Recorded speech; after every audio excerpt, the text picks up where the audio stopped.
They sent us to Whitechapel when they needed things tidied up. Not solved. Tidied. A missing girl here, a suspicious death there. We'd ask a few questions, write a few reports, and then move on. The papers didn't care about those stories. No mutilated corpses, no butchered women, no phantom prowling the night. Just the usual tragedies, too ordinary to make headlines. Before we dive into the shadows of Whitechapel and the world that might have been, let me take a moment to say this.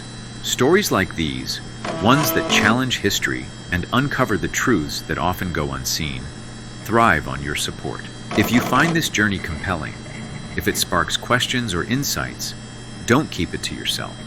Hit that like button, subscribe to the channel, and share this with others who are curious about the untold paths of history.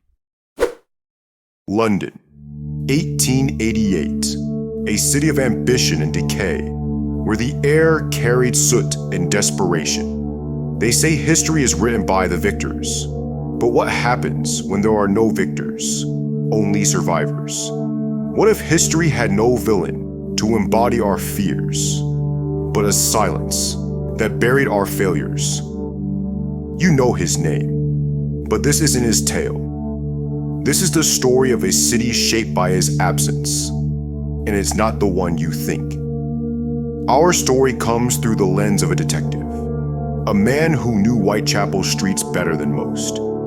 He saw the shadows, the ignored truths, and the silent suffering. Through his eyes, we'll uncover what this city became without its most infamous phantom. His account takes us to Whitechapel, where darkness wasn't just night, but a way of life.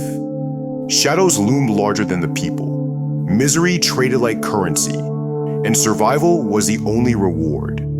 This was the London left to fester, a place with no Jack the Ripper to condemn, and no voice to reveal its truths.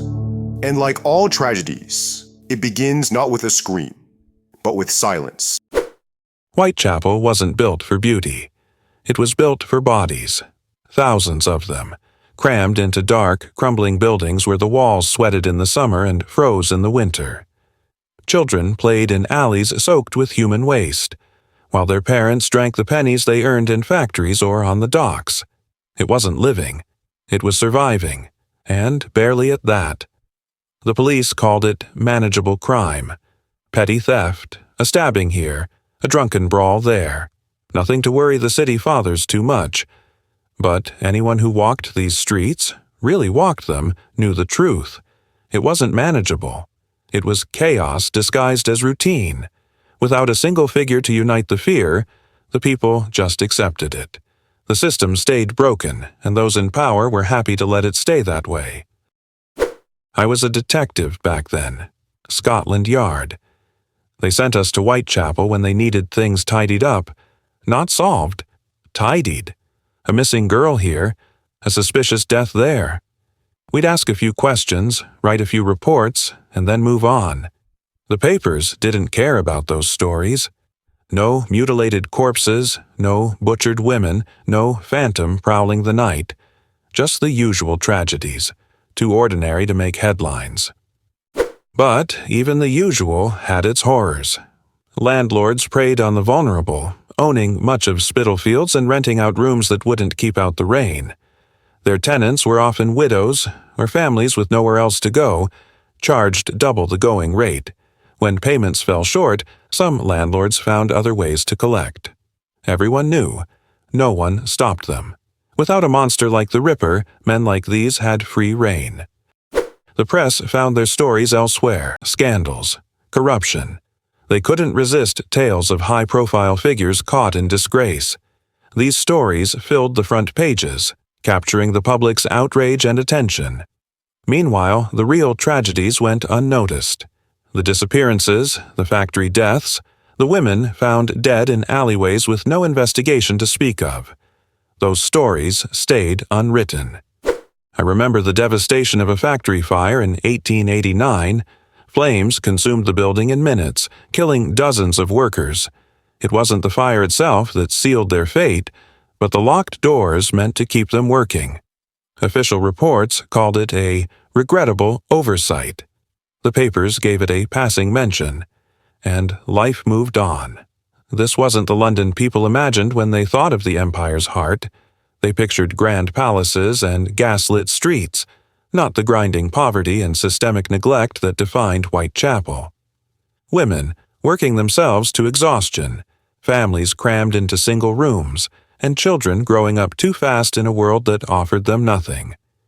These were the untold stories of a city that didn't need a killer to be cruel. You'd think the absence of a killer like Jack the Ripper would make the city safer. It didn't. It made the danger harder to see. The crimes didn't stop. They just hid in plain sight. Husbands beat their wives behind closed doors. Employers worked men to death in factories that never passed inspection. Landlords bled their tenants dry, and when the tenants couldn't pay, they found themselves on the street. Or worse. Without the Ripper, there was no outcry, no reforms, no reason to look too closely at the cracks in the system. The city carried on, just as it always had. But here's the truth. Whitechapel didn't need Jack the Ripper to be a nightmare. It already was. He would have just been another symptom of a sickness that ran much deeper. The difference is, his knife would have drawn attention. Without him, the suffering stayed quiet. The city didn't bleed. It suffocated. History doesn't remember the forgotten tenants, the factory fires, or the countless victims of systemic neglect. It remembers the Ripper because monsters are easier to hate than the systems that allowed them to thrive. Easier to fight, easier to condemn.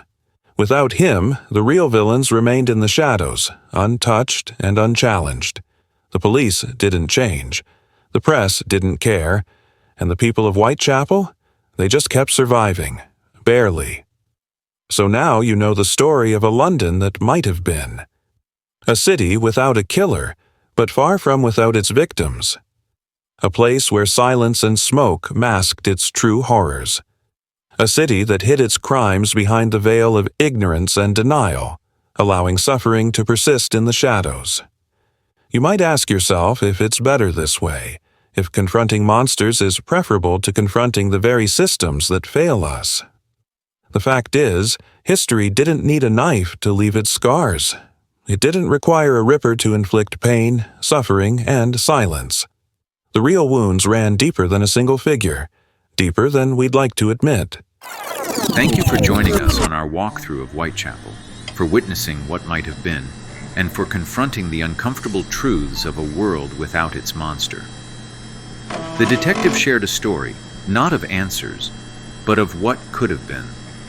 Of a world shaped by what we overlook, and a city defined by what remains hidden. His reflections invite us to reflect on the forces that often remain unseen in history.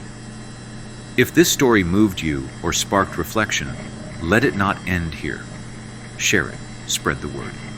And if you haven't already, join this journey by subscribing. Every like, every share, every comment helps us uncover more stories like this, so that the voices drowned by the shadows may be heard and never forgotten. Until next time.